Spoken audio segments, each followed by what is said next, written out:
+1. But hey, everybody, just want to welcome you to the 105th episode. That is crazy to say. We are on episode 105 of the Fireside Chats.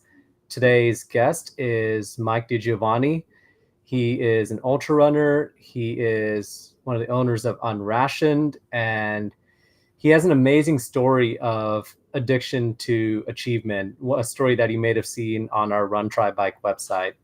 Before we bring Mike center stage, I'm just going to get us set up on Instagram. I also want to introduce co-host Joe Harden. Hey, Joe, how's it going? Hey, everybody. Thanks for having me. Just trying to get us going here on Instagram.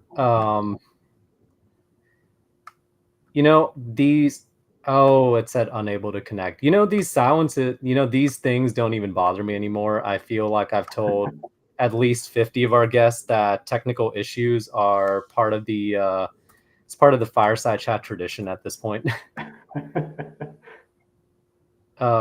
It wouldn't be meta if we didn't meta every once in a while. So, but yeah, just let's see, getting that data sent over. Oh, there we go. Stream key was stream keying, but there we go. Let's see. Just having some technical issues here. There we go. My screen is deciding to be weird. I think this might be the surefire indicator that I need a new laptop. But that's what I'm saying with mine. Yeah, happens. But can't wait till we ask him about I can't wait till we ask him the question about food. I don't even have the same food questions that Jason has. I've really driven into AI with some of this stuff. So nice. I'm fired up about the 50 versus 100 because that's like right where I'm at. It's like I want to like absorb some of this 50 versus 100 knowledge off of him. Yeah, perfect. And it looks like we already have one person on Threads, and now we are officially live on Instagram as well. So I'm going to go ahead and reintroduce us. Welcome, everybody, to the 105th episode of the Fireside Chats. Today's guest is Mike DiGiovanni, and with me, I have a co-host. It's not Jason. It's somebody that you've already seen before co-hosting with them a couple of weeks ago. It's Joe Harden. He was also on the cover of our January-February issue, and he's got a new show coming out under our Everyday Athlete podcast network called Beyond the Finish Line. Excited to have you as a co-host, Joe. Yeah, thanks for having me. I'm super stoked to be here. Well, I introduced Mike already. I feel like there's a million ways I could hype this guy up. He just has a lot of relentless energy. Even just the conversation in the green room was our first conversation. And I will honestly say that he's just a fun guy to talk to. And I think this is going to be a great conversation. He's an ultra runner who recently finished the Leona Divide 100.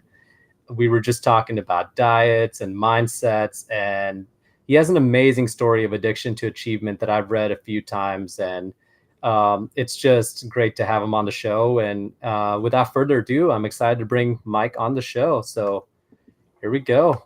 We're going to bring you up top here. Welcome to the show, Mike. Hey guys, thanks for having me. Hey Joe. Hey Mike. Hey Mike. I'm just excited to, like I said, just talking in the green room, it's just fun to dive into mindsets and talking about mindsets. But before we get into the ultra runner nitty gritty, you've seen this show before and you probably know what question is coming next. And Jason's not here. He's with us in spirit, but this question would, in normal cases, determine who is going to continue hosting the show. I might just have Joe take one side, and I might have myself take my usual side. So, are you ready for the question? I'm ready. Pineapple on pizza, yay or nay? Absolutely. I love the mixture of like the kind of the sour sweet, and I am a huge pineapple fan. I will take it just about anyway. And yes, absolutely. Somewhere out there, Jason is shaking his head. By the way, Joe, that means that I had you as a team nay on pineapple, but I can't remember. Are you pineapple on pizza or not? I'm team pineapple. Oh yeah, we are all on the same team here. I love this. Yep. Both of you guys had amazing events today, but this weekend. But I really want to dive into and I want to ask you both questions related to mindset. We're all ultra runners here, but I definitely want to start by asking you, Mike. We chatted about this in the green room a little bit, but now that you've had some time to process the journey and had some time to recover, what would you say about your experience at the Leona Divide 100? It was epic. I've been chasing the 100-mile distance, as I put in a post. I originally had set a goal that I wanted to run 100 miles when I was 50 years old. So I gave myself kind of a 1-year window from 50, and the idea was to get it before I turned 51. I'll share. I'm actually 53, so it was a few years late. I had some different injuries and some different battles, and we kind of talk about what it takes, right, to get to that distance. And so I put in for Western States, 100-mile, and with my one ticket, I got, and I didn't get picked. Go figure, 50 something thousand tickets and 9,000 people, and my one didn't make it. Kira Henniger at KH Races, just a phenomenal human being. I love her and Jesse to death. And I had reached out to her and I said, hey, can you do me a favor? I need a backup plan, and I'm going to do 100. And if I don't get into Western States, which would have been June, I was like, I don't know how fast it'll sell, but can you kind of tag me a spot in Leona Divide? And if I get into Western States, I'll come volunteer at Leona. So I kind of had this sort of trade-off thing with her, and didn't get into Western States. And so I put in, so I was committed. And, I don't know what you'd say. It's 16,000 feet. It's not, there's tougher ones and there's easier ones, but, as you've run that Pacific Crest Trail. It's notoriously, there's a lot of non-shaded areas. There's a little bit of shade. It's dry, it's high desert. It was just, I felt I was as prepared as I possibly could have been. It was the first race I've ever done where I had crew. So my good friend Tanner agreed, offered to crew me. I had one pacer locked in, Jake Jackson, who, if anybody knows, I specifically picked him because I wanted somebody who was not going to let me, drag ass, should I say, in the last stages of the race. So I knew he was fast and strong. And it was a little bit of up and down, but it was mostly up. And when I look back on it, I feel like a week and a half out, I am still riding the high of almost quitting at mile 48, having the aid station volunteers, my crew chief Tanner, my first pacer Steph, really kind of do all the right things at the right time to keep me moving. And then just going stronger from there. And to be quite honest, almost feeling like the second half of that race was as strong for me as the first. And finishing, I tell the story, my favorite part of that whole story, but besides just getting into the club, right, and earning my first buckle, was, and I tell people, if I didn't have that little low in that window of time, I had 6 to 8 miles between say 42 and 48, where I hit the pain cave really, really hard. My first response to my crew chief was, he goes, "What do you need?" I said, "I need to quit." He goes, "What?" And I said, "Yeah, I think I need to quit." And so, obviously I pushed through that. But when we were coming down for the last mile, the sun had come up. We were feeling good. I dropped my pack with my crew at the last aid station, 6.5 miles to go.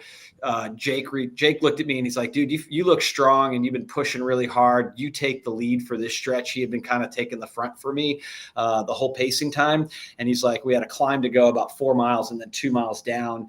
And I felt so strong and everything was working right, pushed up the hills, Pretty much jogged almost the whole, like we hiked the real steep stuff, but really jogged most of the ups.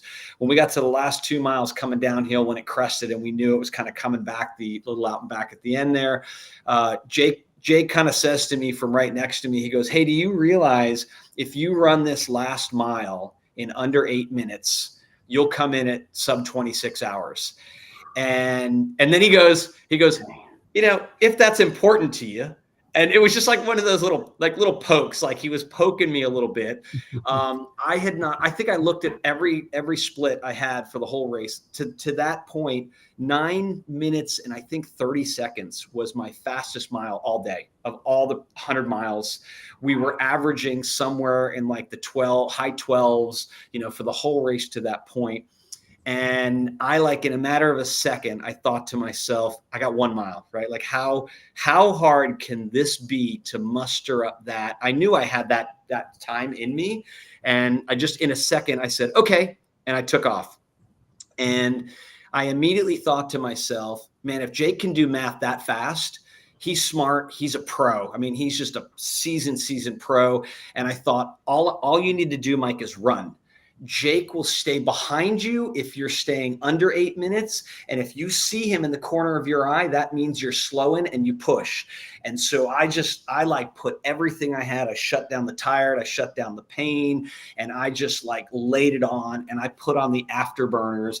And all Jake said to me is, there's a spot at the bottom. You've been there, Ohm, right? Like you kind of go, and as you kind of go up around, there's a little community center. You got to take a right turn and go literally maybe 100 or 200 feet to get under the start finish line. And Jake just said, hey, remember, right turn once you get off the dirt trail, right turn once you get off the dirt trail. And I just booked it. And there's my daughter came to take photos for me. She and her boyfriend were there. They do photography. And so I hired them to come and do photography for me. And I see them at the bottom. I see all my friends, and I just blast down. I take this hard right turn and I run through the finish line.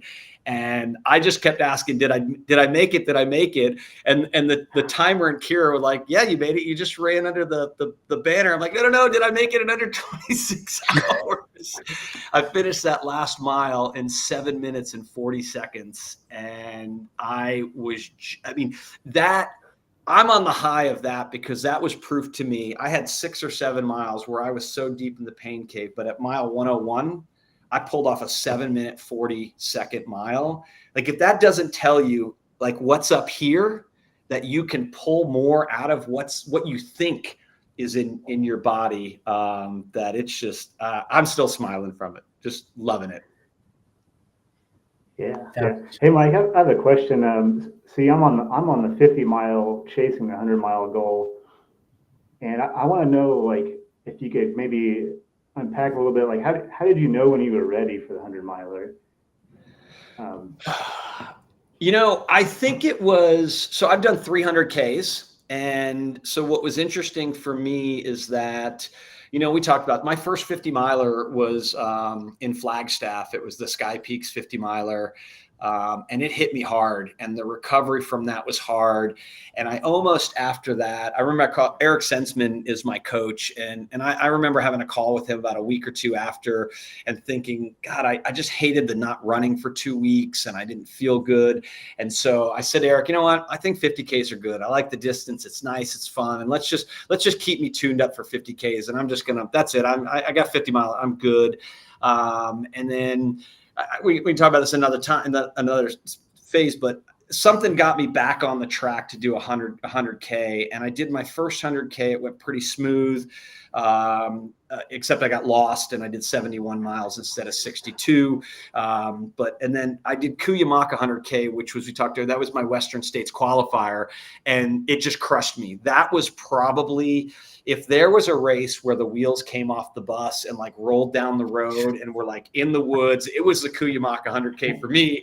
Ohm, you look like you're nodding because you look like you've done that one before. That's another one that is tricky. It can seem easy out of the gate. You've got 8 to 10 miles of rolling flats. You can go out too hot, and it can get hot, and then you can get crushed. And then it's 3 loops, so you got to keep coming back to the start finish, which is also a soul crusher. So, after that, that was an experience that showed me mental fortitude and endurance, because that was the worst race I probably ever had physically, mentally, and the whole thing. But to answer your question, bouncing back from that and doing Black Canyon's 100K this past February, and at the end of last year, what did I do? I did 200Ks, 250 milers, and 350Ks last year. I kind of like probably over raced a little bit. So coming into Black Canyons, I asked my coach if I could just take a break. I was like, I'm worn. My body needs a break. So I showed up at the Black Canyons, not running more than 3 days a week, basically for 2 months. And when I showed up at the Black Canyons, it's a net downhill or whatnot, but I PR'd that in a big way. And I think that was after I finished Black Canyons. I was already signed up, I think, at that point for Leona Divide 100 miler, but I wasn't really sure how it was going to be. For me, it was more like, I'm just going to get this. I'm getting the buckle. But when I finished Black Canyon, something triggered for me, and I realized that like my base had gone to another level, because to be able to only run 3 days a week and show up at Black Canyons, and I think I got like a 13 and change on that one. And once again, another race where I like had a rough moment, but I finished running, like really sprinting across the finish line. That I think going through those progressions of like getting to that 100K, which really isn't, in my opinion, 50 miles to 100K wasn't huge, right? It's only another 12 miles. But it kind of took me to this level where I got this sense of confidence where I was like, man, I got 3 of these. One of them went really crappy and the other 2 went pretty well. That I was like, I can do this. But I still have to be fully honest. I would never admit this, kind of like in public before the race, but like there were plenty of moments of like imposter syndrome and fear leading up to Leona's start line. Am I really prepared? Am I going to do the right thing? Am I going to make the right choices? I was almost telling some of my friends, I'm a little nervous just because I felt like I needed to be a little nervous. I was trying to not be too cocky. And so I think when you make the jump you've done 50s, once you do a couple 100Ks, I think you start to get like this, it's the next logical step. And if you get a good 100K under your belt where you're like, oh, that went pretty well. I mean, it's funny, before we jumped on, I think even before you got on, Joe, we were talking about, do you want perfection? I think Jason was, asking me that. And, no race is perfect, but every race is beautiful. And in terms of like, and the non-perfect parts of it make it. And so I think when you get to that 100K, it starts to open things up for you a little bit more, and a little bit of confidence comes in with it. I think the non-perfect part is really the part that I feel like we're chasing when we go out to do these things. If the wheels didn't fall off and roll down the hill, then why would we be doing this? Yeah. Same things with ultra, same things with entrepreneurship and business and just life. Like if you didn't have those challenges and fail forward, like why would we be doing it? And yeah, and I'm also glad you brought up imposter syndrome, because I think that's something that we've all had separate conversations about. And I have to pose this question to you too, Joe. Like when you did your backyard 50 miler, did you have thoughts of imposter syndrome when you towed the line? Oh, constantly. Yeah. There was many times it was like, what am I even doing here? There was, to me, with legit ultra runners, I'm just like, what am I even doing on the same starting line with these people? And then, once I started, getting comfortable, I'm like, hey, I did the work too, so I mean, I overcame it, but it was still a wild ride. I mean, every mile I was just like, what am I doing to my, but same thing. I'm kind of riding a high too. It's incredible. I'm still riding waves of joy and pain, and it just stoked my fire to run farther. So that's kind of like what I'm absorbing what you're saying about 100 miles, because that's my next step. I'm just trying to build that confidence and keep moving. I have to ask you, Mike, about and since we're on the topic of like overcoming those feelings, and also like moving towards that 100-mile distance. You mentioned something in passing, kind of when you were talking about like how something gravitated you back towards like doing 100K. So I wanted to talk about that. We talked about a bit in the green room. I know you mentioned Unrationed as a big reason for it. So tell me a bit about Unrationed. Yeah, so Unrationed is it's a group of men supporting other men in their journey to become just better partners, better husbands, better fathers, and just better men, better human beings. And I'm a good friend of mine. So Unrationed was started by Tony Albrecht, Evan Chastain, and Josh Aranda.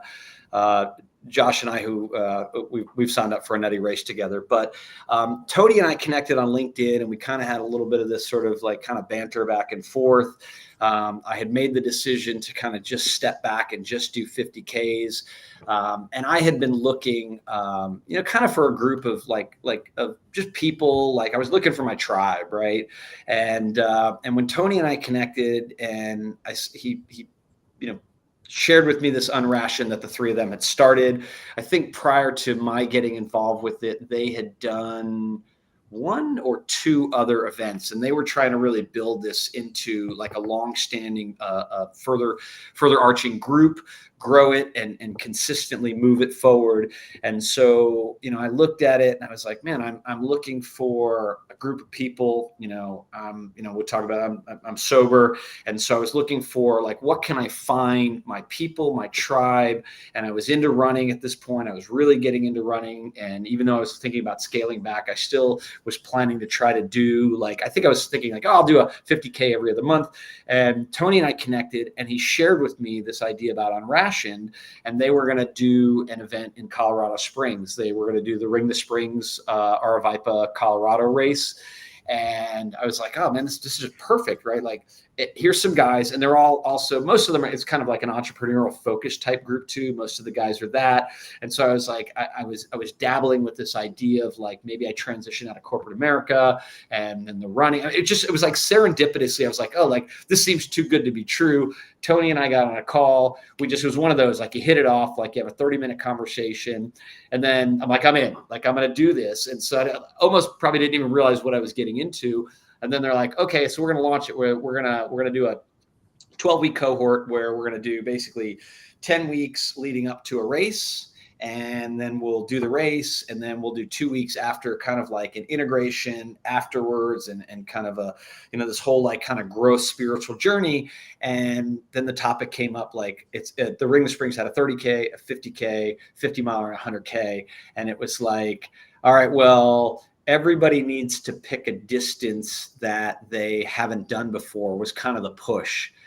Like kind of to push yourself, like to be unrationed. If you think about that, like to not ration yourself as it relates to your capabilities and how you show up for your family and your friends and your job. And like, just, we talk about like at work, at home, and at play.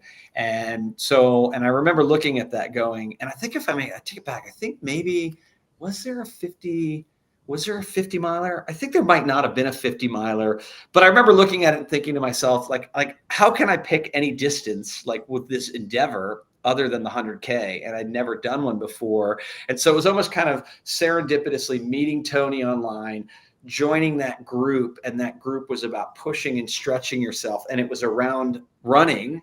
We had some guys who did the 30K, so it wasn't all just ultra running, but it was all like trail running in nature. And I was like, all right, I guess I got to do 100K. So I got on the phone with my coach, and I was like, hey, Eric, I think I'm back in the game, so let's get ready. And in June, I think it was, of last year, I ran my first 100K in Colorado Springs. And so that group has become like so important to me for so many aspects of my life, just my sober journey, my entrepreneurial journey, my running journey. And then after that, we had another one where we went back to Colorado, and as a group, there were 12 of us, and, we committed to doing 480 miles collectively as a group over the course of 48 hours. And, we had different guys at different levels, which was really kind of cool. I mean, we had guys who, had had knee issues, or like everybody's at different places. And so everybody kind of set their own goal of what they thought they could achieve in that 48-hour window. And we thought, we're going to get there. It's going to be a stretch. And I think collectively, we ended up doing 635 miles between the 12 of us as a group. And then, we're back at it again. And in June, we're going to be all here together doing the Malibu Canyons trail race, Kira KH races down this way, in a variety of different distances. So I was really thankful for those guys from a camaraderie aspect. I'm probably, I'm 6 weeks, as we mentioned earlier, into my entrepreneurial journey. I left corporate America about 6 weeks ago. And I attribute a lot of that to the accountability that those guys put on me. And they're probably a big part of the reason I just ran 100 miles too, just that accountable, being accountable to a group of guys that you respect and you love. And, they're like my family now. Beautiful. Hey, Mike, I was doing like a little deep dive. Obviously, like we talked about in the green room, we're like LinkedIn pals now. And I saw something, a recurring theme. Tell me a little bit about addiction to achievement and what that's all about. Yeah. So, it's funny is that like when I, obviously, Jason interviewed me, he wrote the article, and I'd never really thought about how to kind of term like what I've done or where it's been. And when he kind of came up with that title, I was like, hey, do you mind if I borrow that? And so, essentially, I'll get a little vulnerable here, and I'll share with your listeners. And I tell some people. So when I was 10 years old, I was sexually abused as a kid by a family friend, and I never told anybody, like probably till I was 18. I told a friend here or there, and that's at the age of 12, go figure, I start drinking. Like I literally got drunk for the first time at 12. And like, I tell people like, we've all got our demons and our issues that we work through. But like, if you don't tell me there's a connection there between that traumatic event and my beginning journey with alcohol and drugs, then I think you're kind of like, maybe like not here. And so, I from the time I was 12 years old until, let's say, I've been sober for 6.5 years now. So I was 47. So basically for 35 years, take out, I had a 7-year sober stint at one point in time. I've battled drugs and alcohol for my entire life since the time I was 12. And, it's always been, kind of white knuckle whenever I have quit. It's just like I cold turkey, and, how do I do it? I've tried, I'm 12-step programs, they're not for me. I mean, they help a lot of people, and I'm grateful that those resources are out there for so many people. I've read lots of books and different things that have sort of helped me. And this last round, I was sober for 7 years. And when I quit quitting, should I say, that last time, it was worse. And I've talked to people, they tell you, alcoholics and drug addicts, when you fall off the wagon, it's almost always worse each time. It just seems to get worse. And so, I wake up December 28th, 2017. I'm so uncomfortable in my skin because I have so much alcohol in my system, and I'm probably like in massive alcohol poisoning. I'm like lying in the bathtub of my house, just trying to find some comfort in my skin. And my wife looks over at me and she's like, here's the number of a doctor that you're going to go see. And you're either going to go see him at 12:30, or I'm going to go, like, you're going to him or I'm going somewhere else. And so, I used the help of that, that doctor to get sober. And, like knowing how I am about liking to overcome things myself and have my own mindset to challenge myself and to achieve goals, and wanting to really find people that I could be around who did things that I like to do, rather than being around people. And this is like no knock on anybody. So anybody's listening, I just want to say, for me, I almost have a little bit of an uncomfortable situation being around other former alcoholics and addicts, if that's the focus of what they are. If they're runners, and there's plenty of like ex, addicts in the running world, because I'm hanging out with them because we have something in common that we do enjoy and that we are a part of. We talk about running shoes and lube and whatever, and not like being sober. Like it kind of overtakes that. And so a year and a half into this most recent sober journey, it's about 5 years ago, is when I really started running. I never ran. Like I wasn't a runner in high school. I wasn't a runner in college. And I was just like, I had been a part of a group called the Phoenix.org, which is a sober active community based out of like Denver. And they had some running stuff. And I just remembered, I go, I think that was kind of, it seemed to work. And it seemed to curb the nervous energy. I have anxiety disorder with depressive tendencies. And so I was like, I'm just going to go start running. And so for a year and a half, I just ran by myself just as a way to burn off the nervous energy. And then really it kicked in when I signed up for that 100K. I decided I was going to need to find my tribe. I was like, and that's what I love about the ultra running community. And I remember meeting Kira and Jesse at a 10K that I did on a whim one day, and just saying, hey, can I volunteer? I like just started to throw myself into the community because I was like, I want to find my people. And so for me, I get asked often, have you traded one addiction for the other? We've all heard that, right? And I tell people like absolutely, like, and I'll do it again and again and again. And there's no shame in my game for that. And so for me, the achievements become like, just what can I get my body to do? I'm a big studier of Stoic philosophy, and I believe that concept of we push the body. And we train the mind and push the body so that the body knows the mind is in charge. And so then you throw on top of that the mindset and the control of like being in charge, and you can kind of push through and have anything, you can basically push yourself into doing just about whatever you want. And so the achievement now for me has been like, let me dabble around. What are the different things I could do? Can I go further? Can I go a different distance? Can I go faster? And I'll keep running as long as I enjoy it. And I seem to enjoy it. And it's just so much fun. And the people, I wouldn't be here with you guys right now if it weren't for running, it's just so the achievement for me is what I have achieved in my life through running by giving up that one addiction to drugs and alcohol and trading it for this running addiction. And like the people I've met, the friends I've made, the experiences that I've had. I can attribute so much to that it's just, that's it. And I continue to try to find things that I can achieve at and share that achievement and that energy with other people.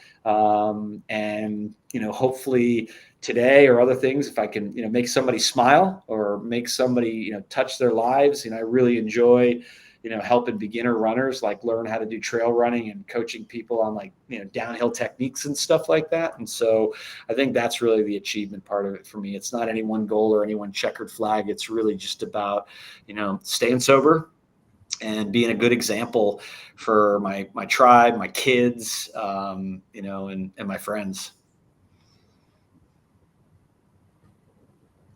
Yeah, I certainly align with that. I'm a sober runner too. A lot of us are, but so that's beautiful insight, man. That's likewise. It's a way for me to kind of keep doing it one day at a time. Ultras are basically the same way. That's sobriety is a ultra, not a sprint. So. Yeah, yes. One day at a time, one step at a time, right? Yeah, 1 mile at a time.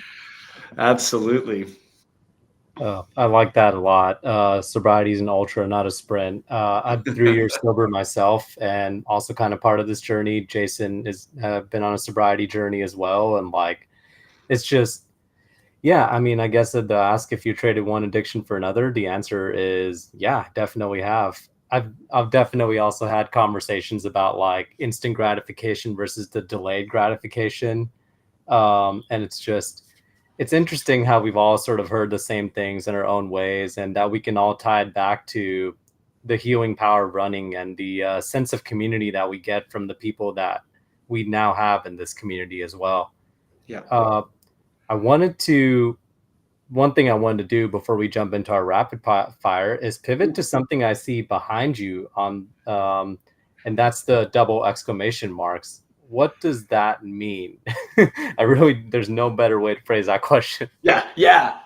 So all right, don't be haters, but first off, I'm an Android user. I'm not if we trade phone numbers and I text to you, my bubbles are gonna be, I don't even know what color, but they're not the normal You're gonna color. be the green bubble guy. Yeah, Oh. I went from Android to iPhone, but I was Android for a long time, so you won't get the hate from me. All right, so I finally sold out. you went to iPhone too. Yeah.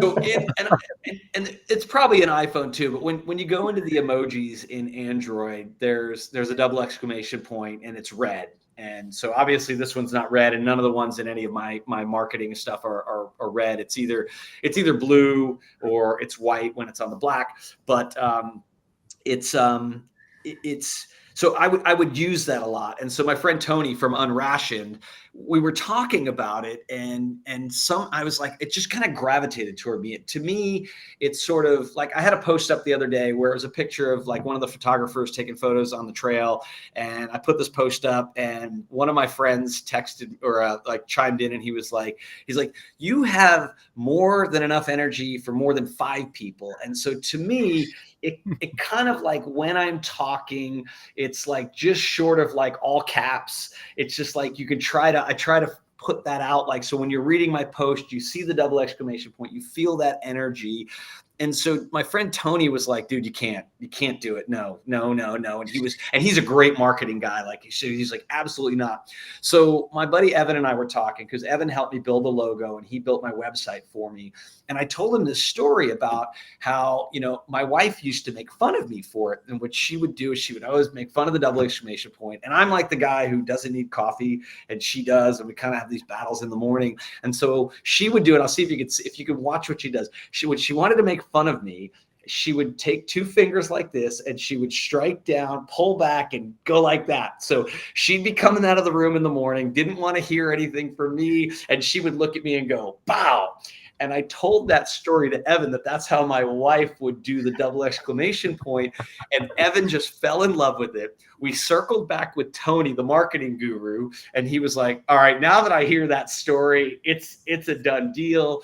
And so it's really about like, I try my best to bring the positive energy as much as I can. There's a short window of time where people like to kind of poo-poo sort of this toxic positivity thing. But, like I said, I go back to like, I am huge fan of like stoicism. I fell upon Ryan Holiday, a few years back, gobbled a few of his books up. Like I read Meditations by Marcus Aurelius like 2 or 3 times. I think everybody should read it. Seneca, I think that in my opinion is like the foundation, like one of the earliest like foundations of like mindset. And so for me, you're not always going to be optimistic. You're not always going to be positive. But if you have a general core spirit of like, the double exclamation point, you try to attack the day with a smile. You will look more at you'll look at things as instead of problems, they're opportunities, they're challenges, kind of like we were talking about earlier, like it's never going to be perfect. And if you accept that with the mindset of like, how can I go after this in a way that's going to give me the best chance at a positive outcome or a growth outcome, that's what it is for me. And like people see it online, and I think it's like, I hope people take it as sincere, because it truly is. And, it's just kind of something that's stuck, and I have to live with it now, because it's basically, it's my brand. It's my logo. I love that so much. I definitely, Jason had a couple comments there. He said that me changing to blue bubbles changed the course of our business. Obviously he was iPhone before you were. Yeah. Oh yeah. Long time. I was a Droid guy for almost a decade before I switched over to iPhone, and he had tried to get anybody, you can ask him, my other friends, like my family. There are so many people who tried to get me to switch to iPhone. It ended up being my girlfriend. It always is. I did it in the name of love. But he also mentioned, I love Mike, but pineapple on pizza, green bubbles, and no coffee. Going to have to reevaluate this friendship. Oh, hold on. Let me be clear on the coffee, though. People say I don't need coffee, but I love coffee. And if you ever want a coffee recommendation, I will tell you I have found the best coffee in the world. I am not sponsored by it, but I will plug just because I like to share if you like coffee. There's a coffee company called Kauai Coffee. They grow the coffee in Kauai on the island, and you can order it direct from them. Here's their trick and their secret we learned when we went there on the tour. They sift their beans into 14 different size categories before they roast them. So they're roasted by size. So they don't get any over roasted or under roasted beans, thereby giving the smoothest, cleanest flavor. You don't have any, you ever drink coffee and you're like, oh, it's a little sour or it's a little bitter. And that's usually because the way they roast it, it's never a perfect roast. Well, they size categorize them before they roast it. Kauai Coffee, go. I don't get paid for this. I just do it because I love coffee. And my theory is this: if I have to put anything in the coffee, it's not good enough. Like I like black coffee, just black drip coffee. So, but touche, Jason, on the pineapple and the green bubbles. Oh man.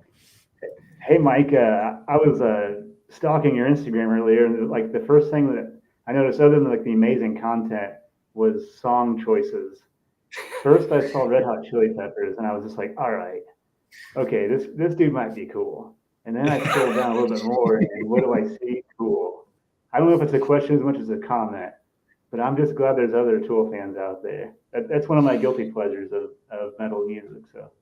And honestly, I would not even call Tool a guilty pleasure. Like probably my only issue with Tool is sometimes I like it so much I can binge it for a long time and then I got to take a break, you know? But I would say I don't know that there's anybody musically inclined who wouldn't listen to Tool and just be mesmerized and amazed with the craft that they just like phenomenal musicians. And so yeah, I mean, I'll give you the Reader's Digest version. So I had older sisters. Like my first music was like Grateful Dead and Jeff Beck, just because of the timing and the aging. But then I very quickly got into heavy metal with some friends in school. Black Sabbath. I was kind of more on sort of the Black Sabbath side as opposed to the Zeppelin side, but I do appreciate and respect and like Zeppelin. So kind of that drifted me kind of more into that heavy metal world. Had the Metallica world and phase. I'm one of these. I will say this: their best album was Master of Puppets, in my opinion. I can tolerate And Justice for All, but kind of after that, I can kind of take it or leave it. And then I got into punk rock. I had my punk rock and sort of hardcore phase of things. I had a little stint with rap. There are certain I do have an affinity. I like all music. Like right now, I would even go so far as to say I'm like jamming on Connor Price. I don't know if you've any of you heard him, but really appreciating some of these like private content creator, the guys who are guys and gals, men and women who are making their own music and they're putting it out on their own. Really a lot of respect for them, like Prof Gampo. There's like a lot of rap guys are doing that. And but like Chili Peppers are like, I think I saw the Chili Peppers when I was in college in probably 1989. And I think that was like, it seems so long ago, but I think that was like early on in their stardom career. But once again, like when you listen, like I downloaded their playlist for Leona Divide because that was one of the tools in my quiver that I was like, I don't usually run with music anymore, but I was like, for this, I'm bringing everything I can.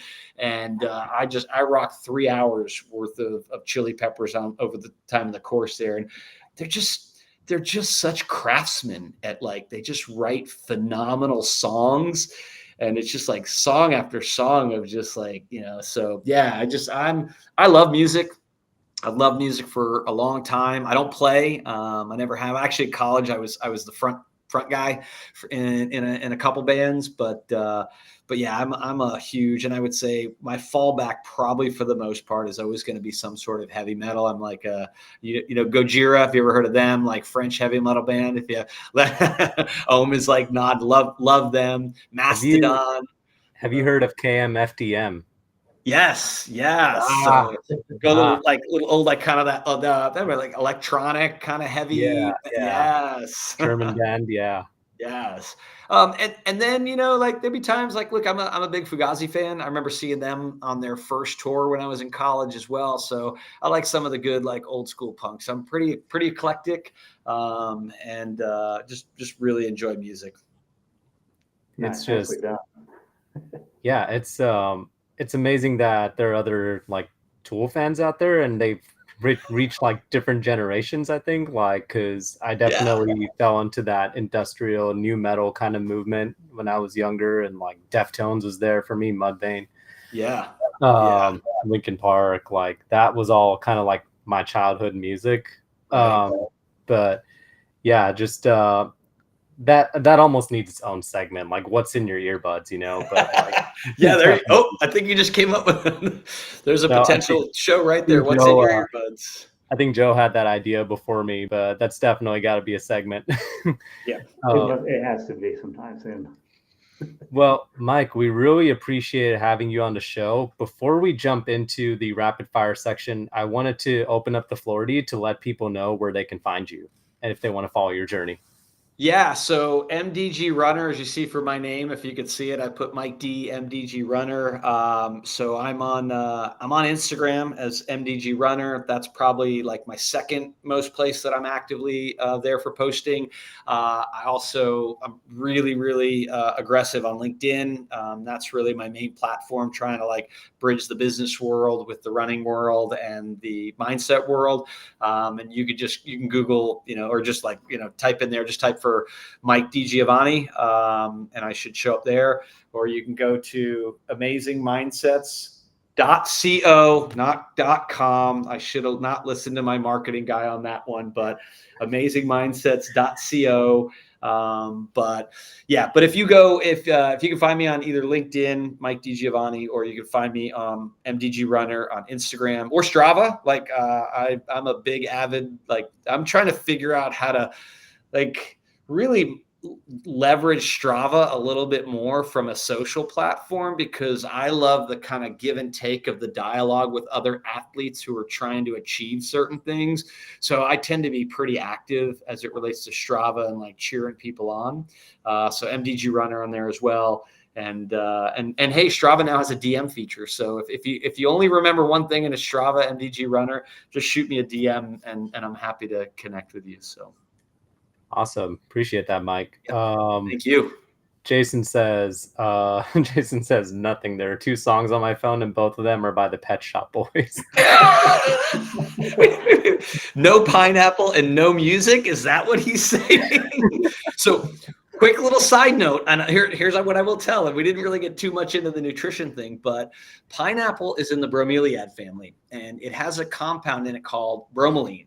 And if you look around, like a lot of people have joint issues, right? And so like, if you have joint issues, you might have cartilage. Everybody knows about like the cartilage supplements, but there's a few supplements out there that actually have bromelain in it, which is kind of in from that family. So pineapple has it. Maybe that's why I have an affinity for pineapple. I do like the taste though, but bromelain is really good if you have ligament tendon issues. When you have those kinds of things, really good to keep healthy, flexible joints. So I throw that out because a lot of people that I meet on the community, when they tell me about stuff like that, I'm like, eat pineapple, and hey, here's a supplement that I found on Amazon, Dr. Terry's, that like might help you out, with your ligaments.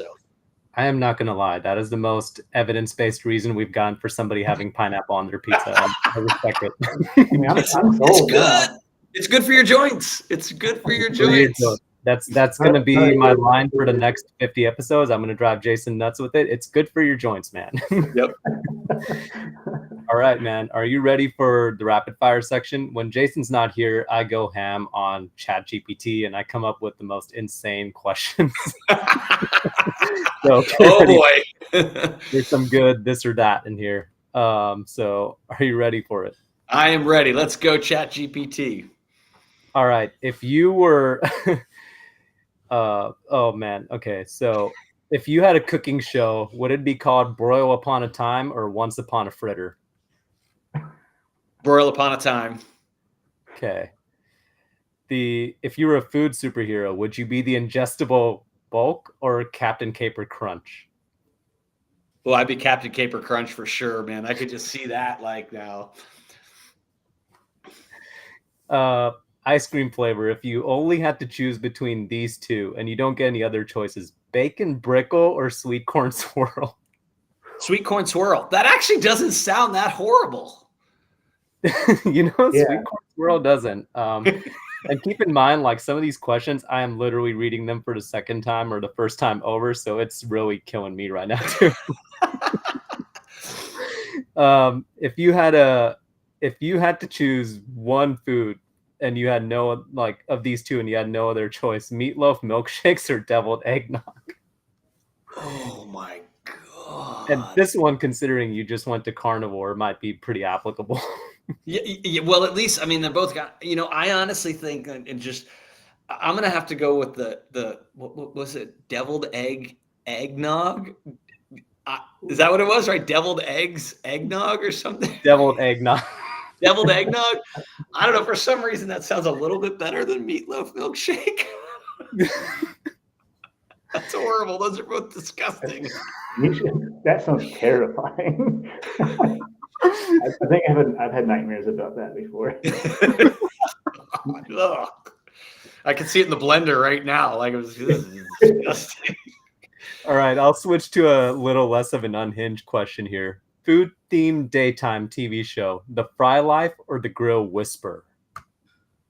The Grill Whisperer. What about you, Joe? I'd go The Grill Whisperer too. That is a pretty good one.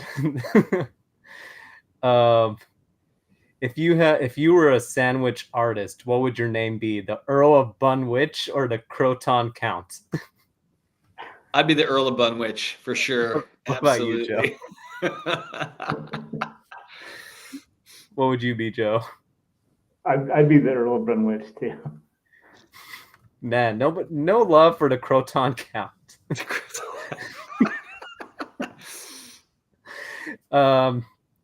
Drive-through server curse. I don't know what that means. Condiment cologne. Eau de mustard or ketchup catade? Oh, eau de mustard. Like, I actually love mustard. I'd go ketchup, I think. All right, couple more here. If you were a butcher, what would your catchphrase be? Ribeye friend or I ham what I am? I ham what I am. Definitely, just because it's funny. I prefer the ribeye over the ham, but like that one sounds better. Oh my gosh. So these are pun. Okay, what would be your pun autobiography title if it was food related? Deal with it or It's All Gravy, Baby? It's all gravy, baby. I feel like that's applicable. What about you, Joe? It's all gravy, baby. I love that. Yes, it is. Love it. Here's two more here, and these are not new pie flavor: shingleberry or Garumba rhubarb?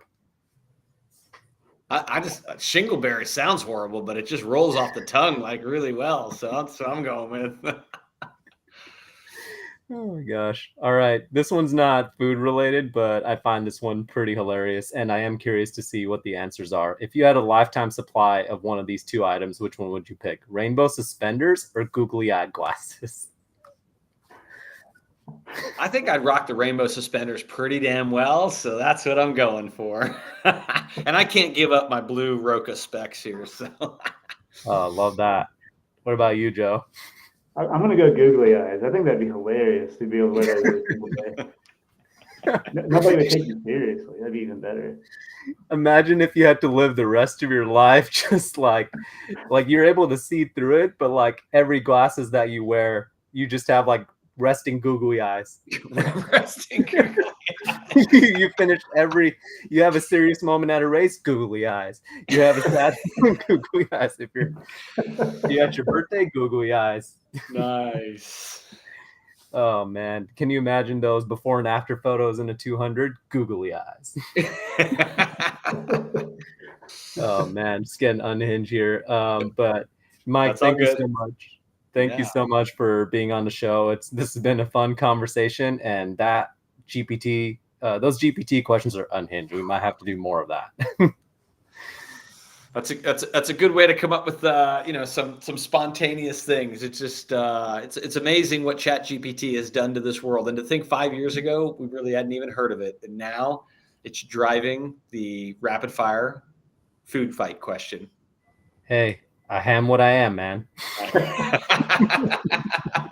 Good one. I said the guy who doesn't eat meat, but appreciate having you on the show, Mike. I hope you have a great rest of your evening.